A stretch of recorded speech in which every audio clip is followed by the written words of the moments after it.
អរគុណបាទបងនេះផងដែរខ្ញុំសូមចង់ជម្រាបជូនពីយុវជនទាំងផងដែរបាទរងចាំមនុស្សមិនស្គាល់មុខបាទ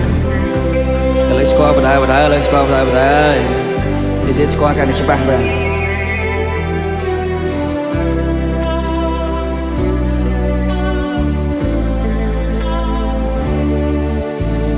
ជីវិតអើយជីវិតហេតុអ្វីត្រូវដាក់ចិត្តគិតពីរឿងស្នេហាកើតមកគ្មានមនុស្សសែងជាតិតើល្អយ៉ាងណា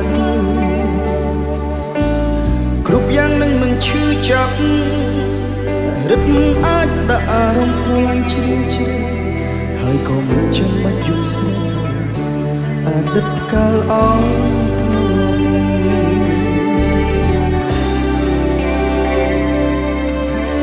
មនុស្សស្មោះមានប៉ុន្មានអ្នកមិនដែលខ្ញុំឆ្វាក់តែស្រីចិត្តកាគេឃើញខ្ញុំស្លូតពិតបានដូចស្នេហ៍ពីវ័យឡើងដល់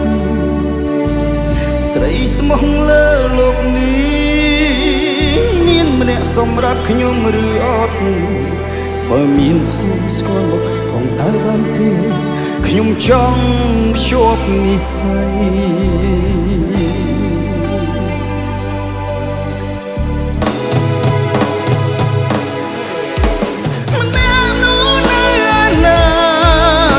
បង្ហាញមុខឬចាំដល់ខ្ញុំស្លាប់បាត់ខ្លួនពីផែនដីទើបអ្នកដាច់ចិត្តព្រមលេចមុខឬចាំដល់ជាថ្មីតែបានប្រយោជន៍អីបានខ្ញុំត្រូវការអ្នកជាតិនឹងចាំមនុស្សមិនស្គាល់មុខបំពេញនៃជីវិតដល់ការខូចចិត្តដែលចាក់បោកតឆ្អឹងសង្ឃឹមថាគេអាចកែខៃបដូររសជាតិមួយនឹងទៅជាស្នាមញញឹមមិនមែនស្នាមឈឺចាប់ដូចពេល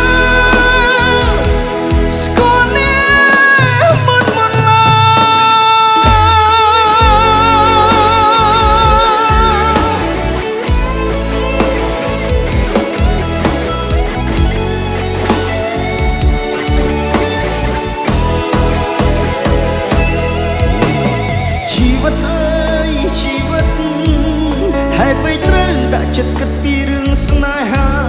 កើតមកគ្មានមនុស្សសែងជាតិតើល្អយ៉ាងណាទៅ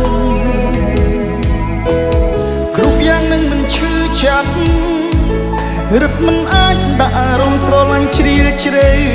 ហើយក៏មិនចាំបាច់យំស្នេហាអតីតកាលអើយត្រឡប់ស្រីស្មោះមានប៉ុន្មានអ្នកដែលខ្ញុំឆ្វាក់តែស្រីចិត្តកាគេឃើញខ្ញុំស្លូតរឹតបានដៃដូរស្នេហ៍ពីបីឡើងដល់10ស្រីស្មោះលើលោកនេះមានម្នាក់សម្រាប់ខ្ញុំឬអត់បើមានសុំស្គាល់ផងតើបានទេខ្ញុំចង់ភ្ជាប់និស្ស័យ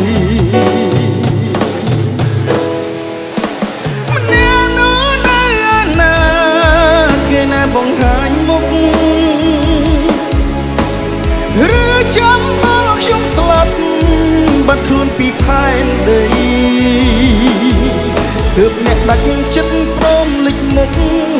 ឬចាំដល់ជាថ្មីតែបានប្រយោជន៍អីបានខ្ញុំត្រូវការអ្នកជាតិនឹង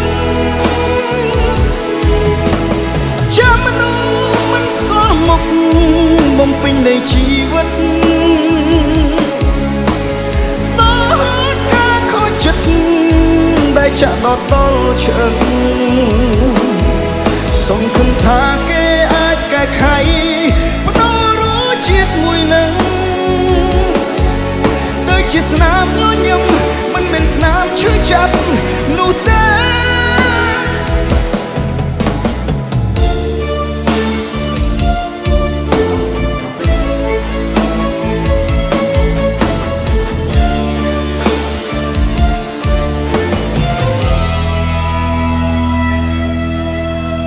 គុណបាទ